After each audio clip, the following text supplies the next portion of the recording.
সিলেটে লুট হওয়া সাদা পাথর উদ্ধারে যৌথ অভিযান অব্যাহত রয়েছে। এ নিয়ে আরো জানাতে যুক্ত হচ্ছেন সহকর্মী নাজাত আহমেদ পুরকাশ। তো নাজাত, আজ কোন এলাকায় অভিযান রয়েছে কিনা, অভিযান শুরু হয়েছে কিনা জানাবেন। সিলেটে কিন্তু এখন পর্যন্ত যদি আপডেটের কথা বলি, এখন পর্যন্ত পাথর লুট হয়েছে প্রায় 4 লাখ ঘনফুটের মতো। গতকালকেও কিন্তু হয়েছে প্রায় 4 লাখ ঘনফুটের মতো। গতকালকেও কিন্তু শেষ রাতের দিকে কিন্তু 30,000 উদ্ধার করা হয়েছে এমনটি তথ্য আমরা পেয়েছি।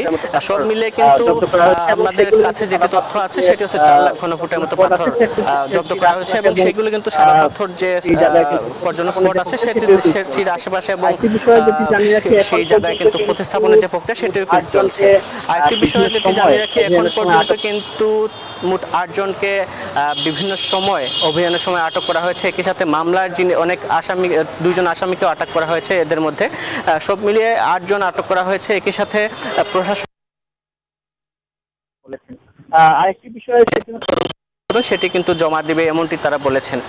আরেকটি বিষয় সেটি হচ্ছে প্রশাসন কিন্তু বলছে তাদের তৎপরতা কিন্তু অব্যাহত রয়েছে। সাদা পাথর যে লুট হওয়া পাথর যেগুলো আছে যেখানেই থাকুক না কেন সেগুলো কিন্তু তারা উদ্ধার করবেন এমনটি বলছেন এবং আমরা কিন্তু সে ফলও পেয়েছি। গতকালকেও কিন্তু অনেক জায়গায় মাটি চাপা দেওয়া পাথর যেগুলো কিন্তু দুর্বৃত্তরা লুকিয়ে রেখেছিল সেগুলো কিন্তু উদ্ধার করা হয়েছে। একই সাথে নদীতে যেগুলো পণ্যবাহী নৌকা রয়েছে, বলগেট যেটি বলা হয়, সেগুলোকেও কিন্তু তারা চেক করছেন এবং সেখানে অবৈধ পাথর রয়েছে কিনা সেগুলো কিন্তু তারা দেখছেন। একই সাথে শহরে সেখানেও কিন্তু তারা উদ্ধার তৎপরতা রয়েছে এবং শহরের প্রবেশ মুখে এয়ারপোর্ট রোডে কিন্তু সেনাবাহিনী সারা রাতে আসলে টহল কার্যক্রম চলছে এবং এলসি পাথর যেগুলো আছে, বৈধ কাগজ যেগুলো আছে সেগুলো যে ট্রাকের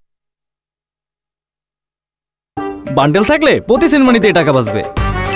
বিকাশ সেনমানি বান্ডিল কিনে জিতুন প্রতি লেনদেনে।